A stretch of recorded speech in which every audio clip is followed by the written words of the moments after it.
Ko se vpišete v Popper, ki je dostopen na naslovu popper.uni-sloje.si, izberite možnost Študenti, če ste študent s statusom. Vpišite se svojo digitalno UL identiteto. Odpre se vam vstopna stran, ki je vaša nadzorna plošča.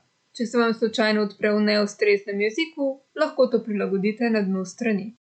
Na prvi strani boste našli aktualna pozdravna sporočila, priporočene dogodke in prosta delovna mesta, povzetek vaših prijav ter predlagane poti. Če vas zanima, kakšni dogodki so na voljo, izberite Iskanje in nato Dogodki. Prikazali se vam bodo trenutno aktualni dogodki.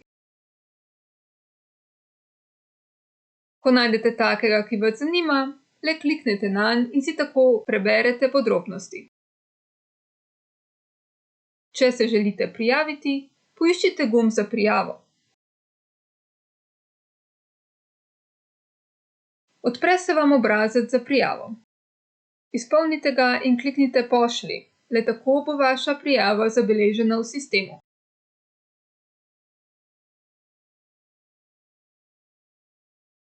Če želite brskati po objavljenih prostih delovnih mestih, prav tako kliknite Iskanje in izberite možnost Dela. Odpre se vam seznam aktualnih prostih delovnih mest. Ko najdete delo, ki vas zanima, kliknite nanj in odprle se vam bodo dodatne informacije.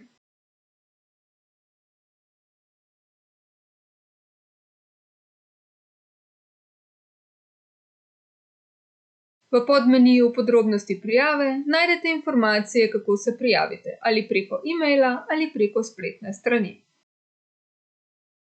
Iščete pa lahko tudi med različnimi potmi. Poti so orodje, ki vam pomaga pri pridobivanju novih znanj, razvoju spretnosti ali izobraževanju. Ko najdete pot, ki vas zanima, odprite predogled, da vidite, kaj bo od vas zahtevala.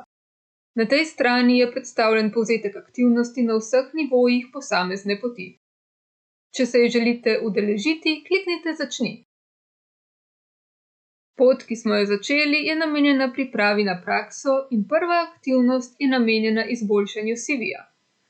Da bi opravili prvo aktivnost, se morate prijaviti, v tem konkretnem primeru, na dogodek.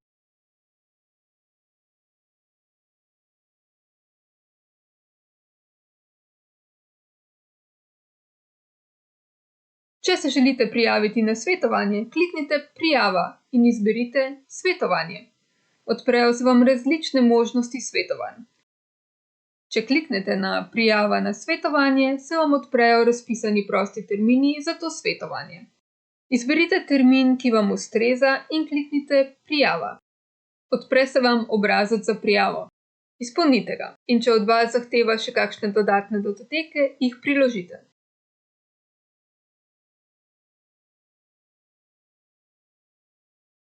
Iz nadzorne plošče lahko pregledate povzetek svojih prijav na dogodke in na svetovanja.